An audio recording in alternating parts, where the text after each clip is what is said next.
नमस्कार to you all people. कशा आहात सर्वजण? मी मजेत. सो आज आम्ही जात आहोत गावी, कारण की माझ्या चुलत बहिणीच्या मुलाचा आहे आज हळद. आणि तिकडे गेल्यानंतर आम्ही डीजेवाल्या बाबूंचा वेट करत होतो आणि सर्वजण गप्पा मारत होतो, कारण खूप दिवसानंतर भेटलेलो ना.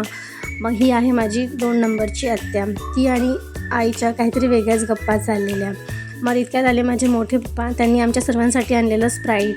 आम्ही तिकडे गेल्यानंतर ते आमच्यासाठी खूप काय काय आणत असतात. मग आम्ही सर्वजण जेवण करत होतो. ही आहे माझी मोठी आई. माझ्या आत्याने खूप छान भाकर बनवलेली.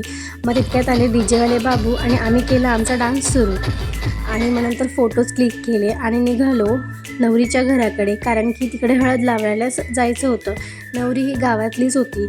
मग खूप जवळ घर होतं. सो आम्ही निघालो पायी सर्वजण. जात असताना विचार करत होते कोणाला कुठली रील बनवायची आहे वगैरे. हळदीचं डेकोरेशन खूप सुंदर होतं. तिकडे जाऊन डान्स केला, फोटोज क्लिक केले, गप्पा मारल्या आणि परत निघालो घरी येत असताना खारी फार धिंगाणा करत होती. आणि मग लगेचच दुसऱ्या दिवशी आम्ही निघालो लग्नासाठी, सुंदर अशा नटून थटून.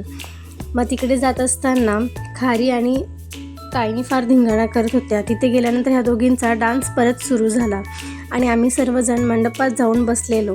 मंडपात गेल्यानंतर फार गरमी होत होती, कारण की उन्हाळा होता. उन्हाळ्यातलं लग्न म्हणजे गरमी ही असणारच. मग खारी फार त्रास देत होती पप्पांना, म्हणून मी तिला माझ्याजवळ आणून बसवलं आणि अक्षदा कसा टाकायचा आहे वगैरे ह्या गोष्टींमध्ये तिला गुंतवलं. ती त्यात गुंतवून मस्तपैकी खेळत होती आणि ताईनीही खूप छान खेळत होती एका जागेवर बसून. आणि बाकीचे बाहेर मुलं डान्स करत होते. हा आहे माझा भैया.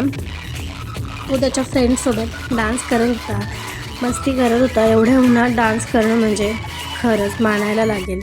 हे आहेत माझे पप्पा. आणि मग लगेचच आपले नवरी आणि नवरदेव आले. ह्या दोघी मायलेकींचं काहीतरी वेगळंच चाललेलं. मग आम्ही फॅमिली फोटो क्लिक केला आणि निघालो घराकडे येत असताना आम्ही खूप साऱ्या गॉसिप करत होतो. आणि घरी येऊन खरंच लग्नानंतर किती थकून जातात ना सर्वजण. आम्ही फार थकलेलो, पण आमच्या 2 महाराण्या थकायचं काही नावच घेईनात. आम्हाला मस्तपैकी एंटरटेन करत होत्या. Okay then, bye bye.